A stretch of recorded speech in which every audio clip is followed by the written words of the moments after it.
What is up, everyone, and welcome back to another testosterone boosting episode of the Center Beacon. Getting right into the action here. I had considered locking away this video in my Vault of Shame, along with some other videos that have absolutely nothing to do with war robots. But I decided that a lot could be learned from this. I know, like, from this match alone, this was just the other night, I actually did learn quite a bit. We were running, I think, 4 of us, and we ran into a partial clan plus some randoms. They were all really good players. They all played really aggressively.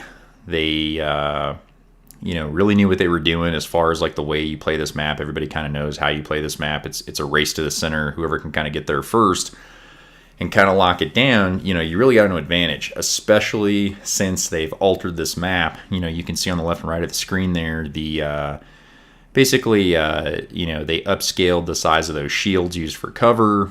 You can get under more things now.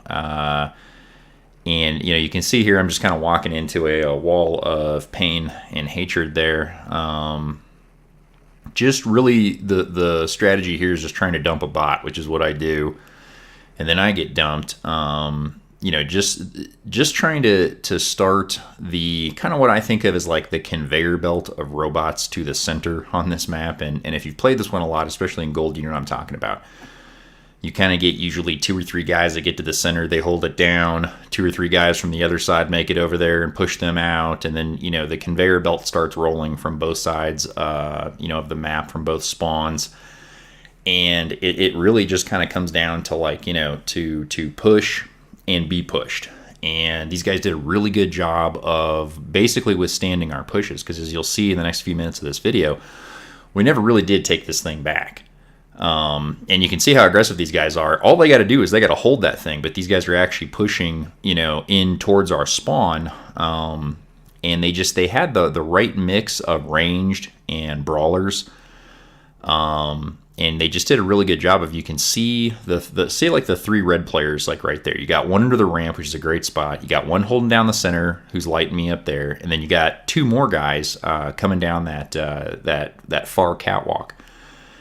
And what that does is when you have multiple firing positions like that, you're just creating multiple angles of attack on any one target that's within range. So they really played this in an outstanding fashion. And for whatever reason, we really couldn't solve it. We either, didn't have the right combination of bots on the field at the time. My buddies were on comms. I wasn't. I tend not to be on comms when I record because the way I do it, it records the comms too. And let's just say I try to keep things a family channel. And if I let you hear our conversations when we're on comms, I'd have to put some sort of, NC-17 rating on this thing, which I don't really want to do. So needless to say, I wasn't on comms, so probably could have gone a little better if we had had a little more coordination. But, you can see here, this is the one push that we make that almost starts to look like, maybe we're going to take this thing back. And I'm sure, like, myself, you've played 100 games on this map before where, you're getting your rear end handed to you. And then at the end, you kind of start to push back. Then at the end, they kind of start macking out. But this team never did. It was a good collection of, I want to say there were 3 from Saw. I apologize, I don't know y'all's clan name. I think it's like Special Warrior, something like that. They were really great. And there might have been a couple from another clan, filling a couple of their other spots. And they really did a great job. It was a really good collection of, a few clan guys, a couple random guys. And we just did not do a good job of solving, the equation that is retaking the center beacon on this map. So you can see here, I try to go, okay, I'm in my last bot. This is my baby Lancelot that I talked to you all about in the previous video. Decent firepower. Right now, not a lot of hit points on this guy. Because he's at level 7, And so try to come up here and maybe put some fire on these guys from a different angle. But, you know, I've got the short range set up here, so everybody's out of range. And if you can see back there, the furthest red away from us is kind of starting to sneak up over and going to push up on that catwalk, and neither me nor my buddy in the Carnage here are really paying much attention to him. So we end up getting kind of caught between both. And you can see I'm already eating tons of splash damage here. I'm trying to finish this guy off, but it's just, I think, I guess I got him. But, I tried to get that guy underneath too because he was almost down. And they're just between the two rhinos there that pinned us in. It just, you can tell this game is not going our way. And there was just, like I said, we never got that beacon back. So I was really impressed by these guys, and it really made me think more about this map and getting guys. You can see here, even though they're winning the game and they pretty much all they got to do is hold on, they've got guys in great firing positions. You got a guy holding down the center, you got guys on each catwalk, and you got a guy underneath. And when you have, 3, 4, 5 different firing positions like that, it really makes it challenging because you can see us, we're all collected in one spot. We are one big, target for them to focus on. And at this point in the game, really, I think it's probably too late for this push.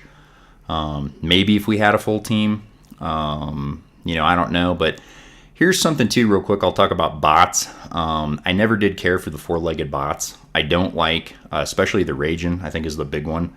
But you can see here with this Fujin, the Rhino just walks right inside the shield and just absolutely unloads on this guy. And yeah, those 3 Terrans are no joke, but this is one of the reasons that I don't own any of these bots, and I don't really care for them.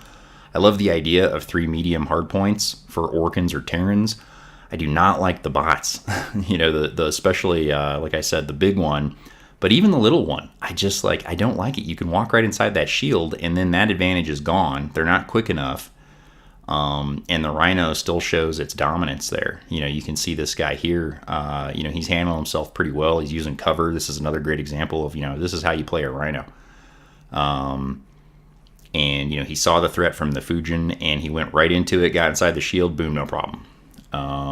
You can see these guys here. They're finishing strong. We've only got a couple of guys left, and this match is over. So, I could have locked this away. You'll see that on other channels where it's kind of funny. They only show the guy only ever wins. That's weird.